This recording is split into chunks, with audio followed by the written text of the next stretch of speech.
livro de Daniel mescla história com profecias. Na primeira noite nós falamos de que são 12 capítulos, 6 capítulos históricos, 6 capítulos proféticos. Hoje vamos estudar mais uma história. Vamos agora para o capítulo 4, a loucura de Nabucodonosor. Eu quero convidar você a abrir a sua Bíblia comigo. Queria saudar carinhosamente a todo mundo que nos assiste pela internet, pelas redes sociais. Seja muito bem-vindo a esta série sobre as profecias de Daniel. Hoje vamos estudar o capítulo 4, a loucura de Nabucodonosor. Onde quer que você esteja, você é convidado para tomar a sua Bíblia e juntos mergulharmos no estudo desse livro sagrado. Em cada capítulo nós queremos destacar um número. No capítulo 1, nós destacamos os 70 anos de cativeiro.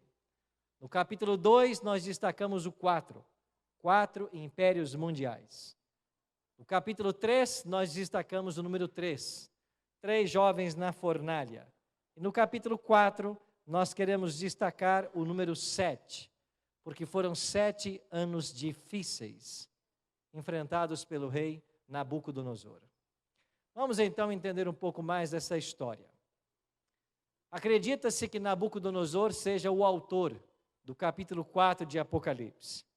Então você está acostumado a falar que a Bíblia foi escrita por cerca de 40 autores ou escritores. Você inclua nesta relação Nabucodonosor, que escreveu aqui a sua história. E esse registro do capítulo 4 e o decreto que ao final, no versículo 37, ele fará, é a última notícia que nós temos da pena de Nabucodonosor. E entendemos que esse grande rei aceitou o Deus do céu por influência de Daniel e estará nas cortes celestiais. Quando ocorrem os eventos descritos no 4º capítulo de Daniel? Acredita-se que tenham se passado cerca de 26 anos entre o capítulo 3 e o capítulo 4. A experiência da fornalha e agora o sonho do capítulo 4. Este é o segundo sonho encontrado no livro.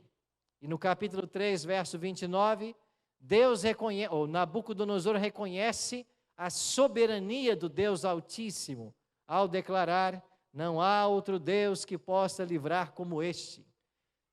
Isso tem a ver com a libertação da fornalha ardente de Ananias, Misael e Azarias. Terminamos o capítulo 3 com esta informação. O Deus desses jovens é o Deus que pode livrar. E agora, quando chegamos ao capítulo 4, 26 anos depois, nós temos uma outra experiência interessante. Assim, podemos tentar uma cronologia para o livro. 605 foi a primeira invasão de Nabucodonosor a Jerusalém, quando Daniel e seus amigos foram levados cativos. Depois, 3 anos depois, nós temos a visão do capítulo 2. Depois, cerca de 6 anos ou um pouco mais, temos o capítulo 3. E 26 anos depois, a história do capítulo 4, que é o segundo sonho.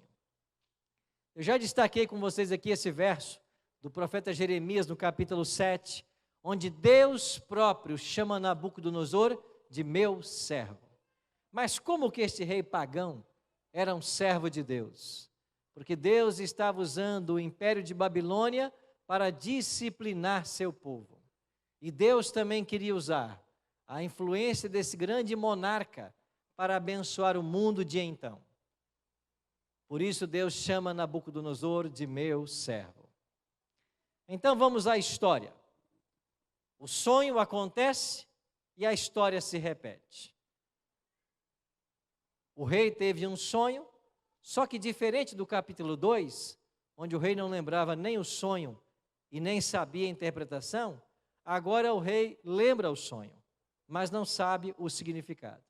E é por isso que ele manda chamar os magos, encantadores, astrólogos e caldeus. Verso 4 diz assim: eu, Nabucodonosor, estava tranquilo em minha casa e feliz no meu palácio. Tive um sonho que me espantou. E quando estava no meu leito, os pensamentos e as visões da minha cabeça me perturbaram.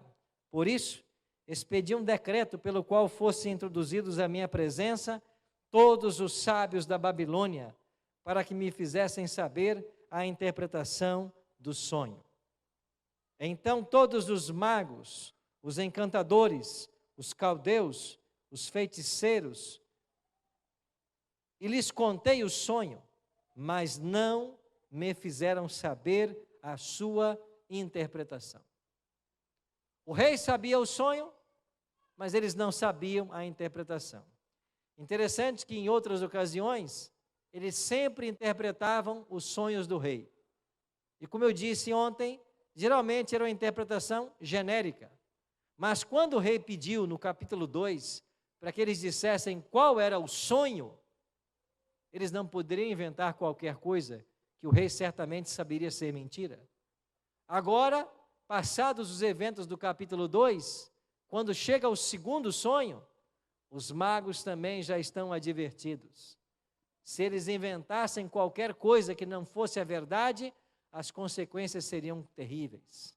E é por isso que eles preferem o silêncio, não se pronunciam. Eles não sabiam. Como de fato ninguém pode saber o futuro, a não ser Deus. E me admira hoje ainda, em pleno século 21, ter pessoas que não saem de casa sem antes consultar o horóscopo. O que os astros dizem sobre o dia de hoje? Pessoas que buscam nos búzios, nos tarôs, na cartomancia, ou mesmo na necromancia, no contato com os mortos, saber o dia de amanhã. Isso são fatos impossíveis. Só Deus sabe o futuro. E se você quiser saber o futuro, basta estudar o livro de Deus, porque a Bíblia mostra para nós tudo o que vai acontecer daqui para frente, pelo menos nos próximos 1000 anos. O rei então relata o sonho a Daniel e pede ajuda. O rei diz aqui que depois dele contar o sonho para os magos, eles nada poderem ajudar. Acompanha comigo o versículo 8.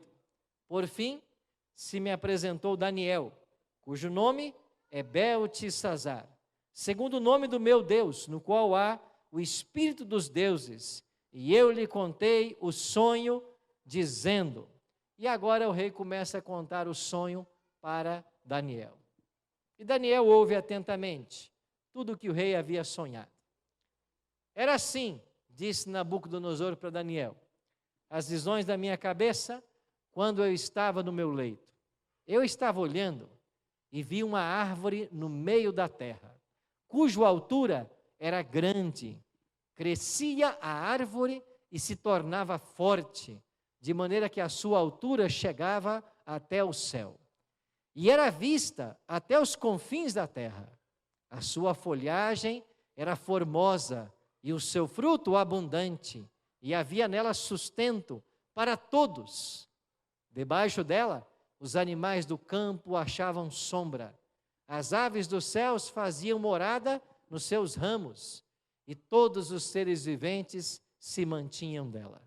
No meu sonho, quando eu estava no meu leito, vi um vigilante, um santo, que descia do céu, clamando fortemente, dizendo: derribai a árvore, cortai-lhe os ramos, derriçai-lhe as folhas, espalhai seu fruto, afugentem-se os animais de debaixo dela, e as aves dos seus ramos, mas a cepa com as raízes deixai-a na terra, atada com cadeias de ferro e de bronze, na erva do campo.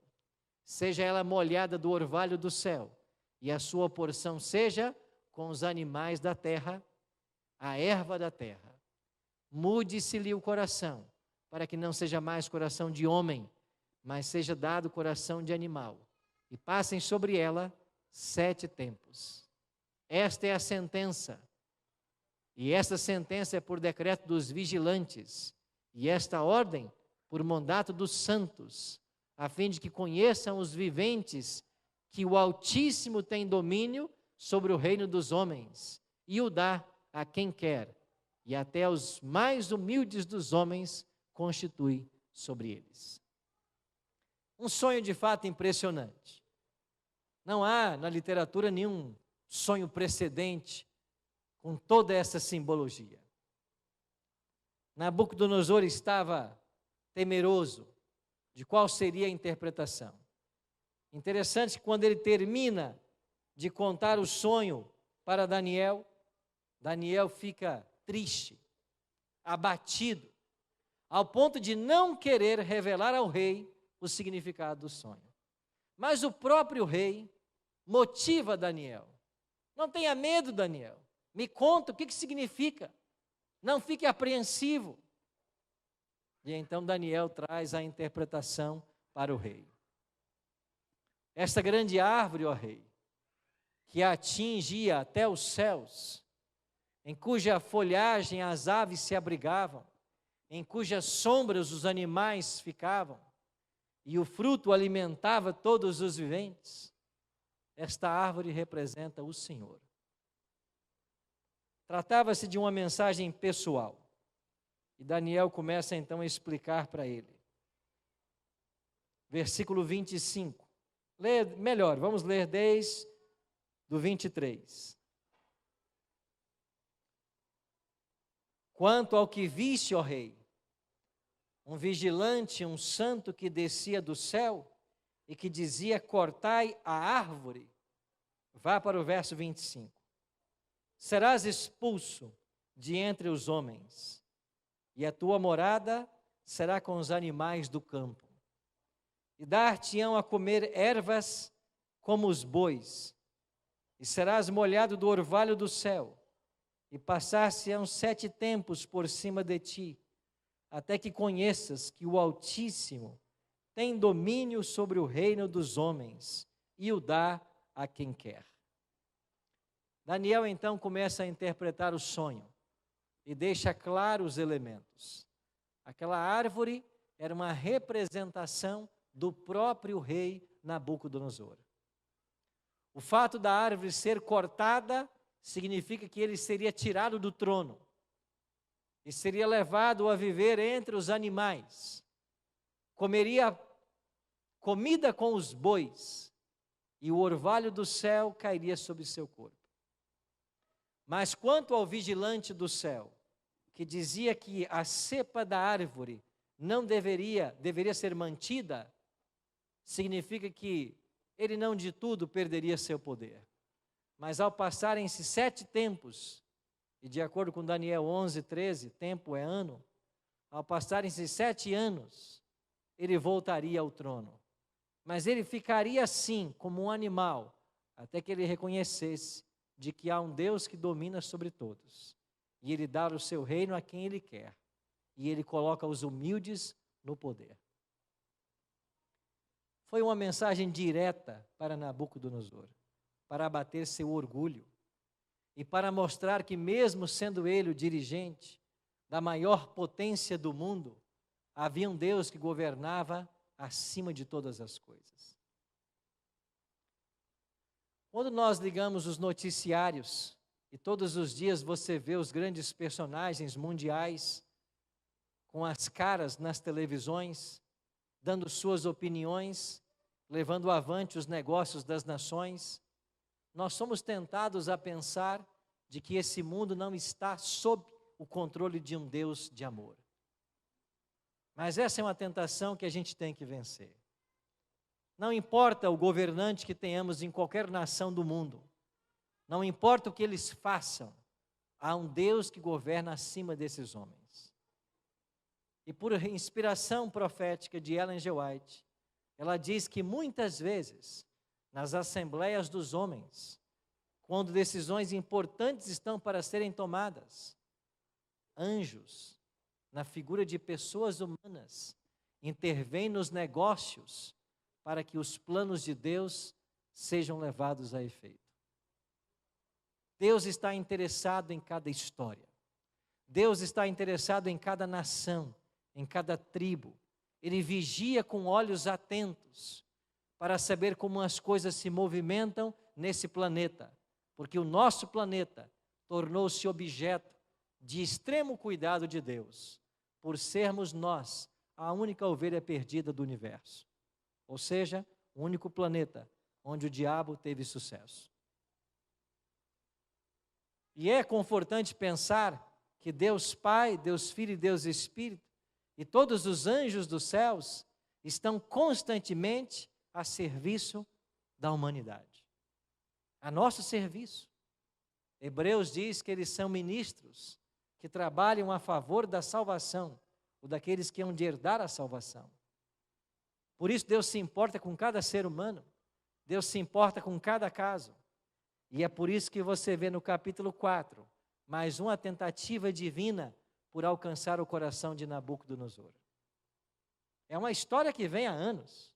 No capítulo 1, ele usou Daniel e seus amigos para impressionar o rei com uma dieta segundo a orientação bíblica.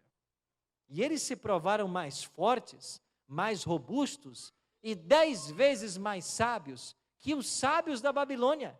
E isso chamou a atenção de Nabucodonosor, mas isso não levou à conversão.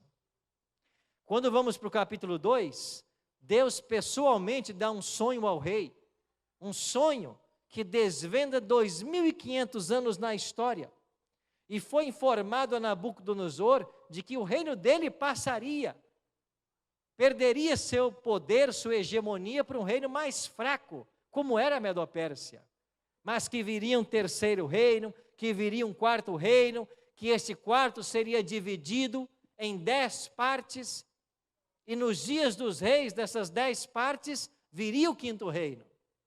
Isso abrandou o coração de Nabucodonosor por um tempo, mas não o levou à conversão. Quando chegamos no capítulo 3, você tem 3 jovens que desafiam o rei. Eles não se prostram diante da imagem de ouro de 30 metros que Nabucodonosor havia levantado. E eles são lançados na fornalha, mas ao invés de queimarem, aparece um quarto personagem, o quarto homem da fornalha. E o próprio rei disse: esse tem semelhança ao Filho do Homem. O próprio Cristo veio estar com os seus filhos. E Nabucodonosor foi testemunha ocular disso. Ele viu. Mas isso ainda não foi suficiente para converter o coração desse rei. Agora chegamos ao capítulo 4. Mais um sonho é dado. Só que esse sonho vai afetar diretamente ao rei. E Daniel, como um porta-voz de Deus, traz um conselho para o rei. E o conselho aparece no verso 27.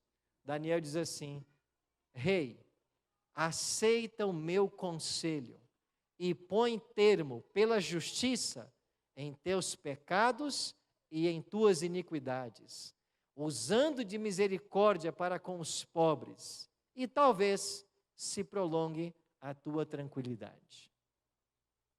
Rei, quer um conselho? Ajusta a tua vida com Deus e usa a influência que você tem para beneficiar o próximo. Quem sabe Deus não te dá alguns anos mais de paz. O conselho foi dado. E o que aconteceu em seguida? Como a mente é fraca e como nós somos tendenciosos ao esquecimento. Nabucodonosor se esqueceu do sonho. 4:29. Ao cabo de 12 meses, passeando sobre o palácio real da cidade de Babilônia. Preste atenção. Aonde que o rei estava passeando? Sobre o palácio real. O mesmo palácio onde ele havia construído os jardins suspensos da Babilônia. Uma das 7 maravilhas do mundo antigo. E ao contemplar o jardim, ao contemplar a grande cidade de Babilônia, cortada na sua diagonal pelo rio Eufrates, ao ver a abundância, a riqueza do seu reino, caracterizada na própria visão do capítulo 2 pelo ouro, o que disse o rei? Não é esta a grande Babilônia que eu edifiquei para a casa real, com o meu grandioso poder e para a glória da minha majestade? Você percebe os pronomes possessivos? O orgulho dominava o coração desse rei. Tudo achava ele que era resultado da sua sabedoria, da sua força, do seu prestígio. Eu e você somos tentados assim também. Alguém escreveu que a ignorância é atrevida. E nós muitas vezes achamos que alguma coisa é fruto das nossas habilidades. Mas como rei precisamos entender que o melhor que podemos fazer, que os resultados mais positivos que podemos ter na vida, são bênçãos outorgadas por um Deus de amor. De outra forma, o que temos nós para oferecer? Tudo o que Deus permite que você faça. Se você conseguiu construir alguma coisa na sua vida, atribua isso a Deus. Se você conseguiu juntar algum saldo bancário, atribua isso a Deus. Se você conseguiu colocar na sua parede algum título, atribua isso a Deus. Se você conseguiu na sua vida algum feito memorável, atribua isso a Deus. Porque finalmente todos nós somos apenas condutos da sua graça. E o dia que perdemos esse senso, o dia que perdermos essa dependência, o caminho nosso será pastar, como pastou 7 anos Nabucodonosor. Pastar pelos trilhos da nossa autossuficiência, da nossa ignorância, achando-nos que somos capazes de alguma coisa. O rei aprendeu uma dura lição. Há um Deus que governa acima de todos, e esse Deus dá o poder a quem Ele quer. E o texto diz que Ele às vezes coloca o humilde no poder.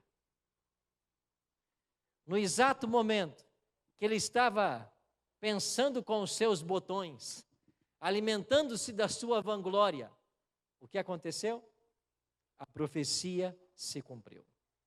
Exatamente 1 ano após o sono. E olha o cumprimento da profecia. Verso 33. Daniel 4:33. No mesmo instante, se cumpriu a palavra sobre Nabucodonosor, e foi expulso de entre os homens, e passou a comer erva com os bois. O seu corpo foi molhado do orvalho do céu, até que lhes cresceram os cabelos como as penas da águia, e as unhas como a das aves. Ele viveu 7 anos como um animal. Os estudiosos chamam essa doença de boantropia, zoantropia, licantropia, como queira. Mas é quando uma pessoa assume um comportamento de um animal. Essa foi a doença de Nabucodonosor. Doença conhecida, não ignorada pela ciência. E por 7 anos, ele pastou como um animal. Interessante. Se os reis degladiavam pelo poder, e agora o grande Nabucodonosor perde a consciência, vive como um animal, por que nós não temos outras nações invadindo o território da Babilônia e tentando chegar ao poder? Por que ninguém veio ameaçar a Babilônia nesses 7 anos, enquanto eles estavam sem um rei? É simples. Se existe um Deus que pega o homem sentado no trono e o coloca no pasto, o que esse Deus fará com quem tentar mudar essa história? Não houve ninguém que ousou ameaçar Babilônia nesses 7 anos. E se aí não estava a grande figura do líder Nabucodonosor, quem é que comandou os negócios por 7 anos no reino? Certamente Daniel. É por isso que o texto diz: ele tira o soberbo e coloca no poder os humildes. Certamente Daniel foi quem tomou a frente dos negócios, ao longo desses 7 anos. E em todos os momentos que os súditos se encontravam com Nabucodonosor, vivendo como um animal, a mente deles vinha o sonho e a interpretação. Ele não vai ficar assim para sempre. Daqui a 7 anos ele volta. 7 anos difíceis. 7 anos para reconhecer que há um Deus que governa. 7 anos para entender de que nós somos criaturas e não criadores. Que nós somos canais e não fonte. 7 anos. Agora a pergunta-chave da mensagem do capítulo 4, para mim e para você é: quanto tempo vai levar para nós entendermos o que Nabucodonosor precisou de 7 anos para entender? Quanto tempo? Será que Deus terá que lutar conosco uma vida para que nós entendamos a nossa posição nesse mundo? Para que saibamos o nosso lugar? Para que entendamos o nosso propósito? Quanto tempo vai precisar para entendermos que você não tem tudo nas suas mãos? Não dá para controlar tudo. E mesmo aqueles que acham que o dinheiro é tudo, olhem para os homens mais ricos da terra, alguns deles que foram levados por uma doença, e todo o dinheiro do mundo não podia curá-los. Alguns que dominaram por anos, do dia para a noite, perdem o poder e vão ao fundo do poço. Quanto tempo vai levar para nós entendermos de que nós não somos nada, senão na presença de Cristo? O rei precisou de 7 anos, mas Deus foi misericordioso com Nabucodonosor. E passados os 7 anos, a profecia se cumpriu. Passa para mim um slide aí que não está passando. Olhe agora para o versículo 34. 7 anos se passaram, e o verso 34 diz assim: mas ao fim daqueles dias, dos 7 anos, eu, Nabucodonosor, levantei os olhos ao céu, tornou-me a vir o entendimento, e eu bendisse o Altíssimo, e louvei, e glorifiquei ao que vive para sempre, cujo domínio é sempiterno, cujo reino é de geração em geração. Todos os habitantes da terra são por ele reputados em nada, e segundo a sua vontade, ele opera com o exército do céu e os moradores da terra. Não há quem lhe possa deter a mão, nem lhe dizer: que fazes? Ninguém pode questionar esse Deus. Ninguém pode ser contra ele. Eu elevei os olhos aos céus. Eu entendi isso. Às vezes, Deus tem que colocar alguém na cama para que os seus olhos vão para o céu. E alguns, só no leito da enfermidade, aprendem a olhar para os céus. Não espere que os piores momentos se abatam sobre você para você olhar para o céu e reconhecer que há um Deus que governa. Não espere. A experiência é a mestra dos tolos. Os sábios aprendem com a história. O tolo tem que passar pela experiência. Você não tem que pastar 7 anos. Você tem que aprender com a história. E quando terminamos o capítulo 4, você tem agora no verso 37, o decreto de Nabucodonosor. E uma oração. E ele diz assim: agora, pois, eu, Nabucodonosor, louvo, exalto e glorifico ao Rei do céu, porque todas as suas obras são verdadeiras, os seus caminhos justos, e pode humilhar aos que andam na soberba. Foi isso que ele fez com Nabucodonosor. Ele abateu o orgulho do rei. Humilhou aquele que andava na soberba.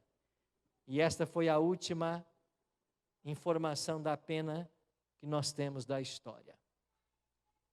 Interessante que a história de Nabucodonosor fala de um poder do bom exemplo. E por cerca de 35 anos, Nabucodonosor teve a companhia e a amizade de Daniel. E eles foram ali, conversando e estudando por um bom tempo.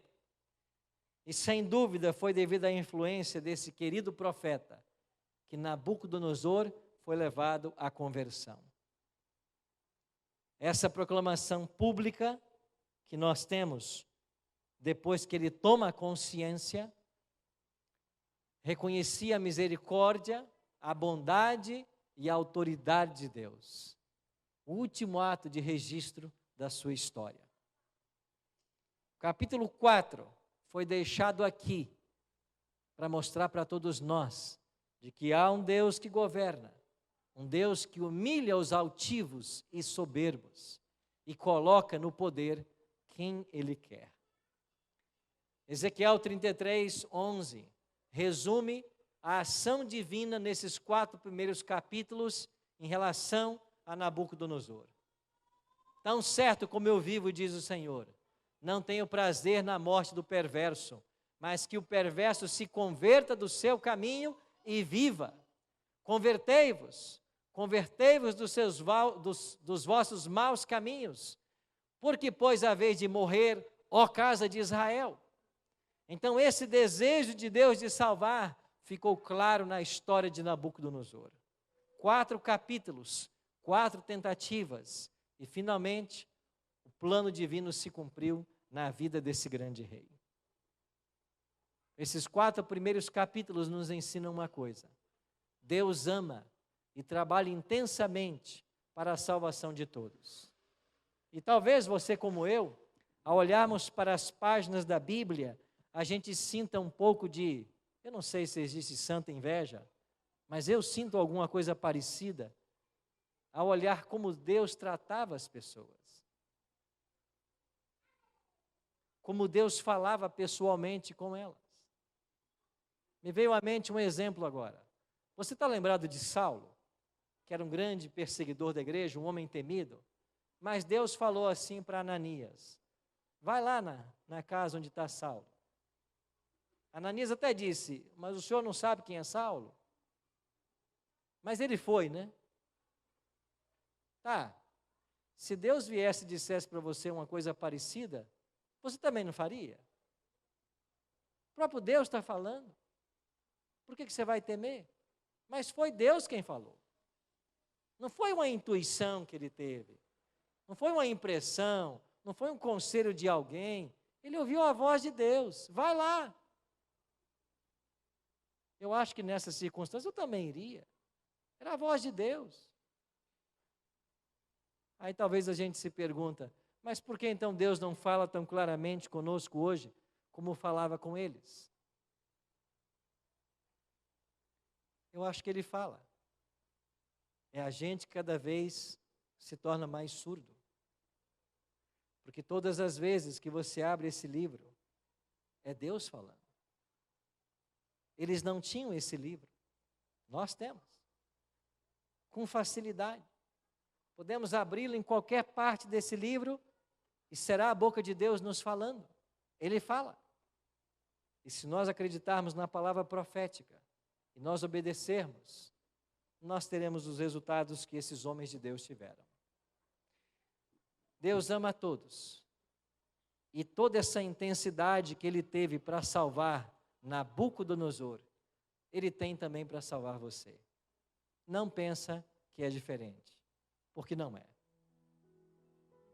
Se você começar a olhar para a sua história, você vai perceber quantas coisas Deus tem feito para colocar você no caminho, para salvar você.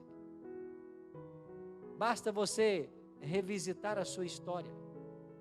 Basta você pensar nos fatos do passado. Como a graça de Deus chegou até a tua vida.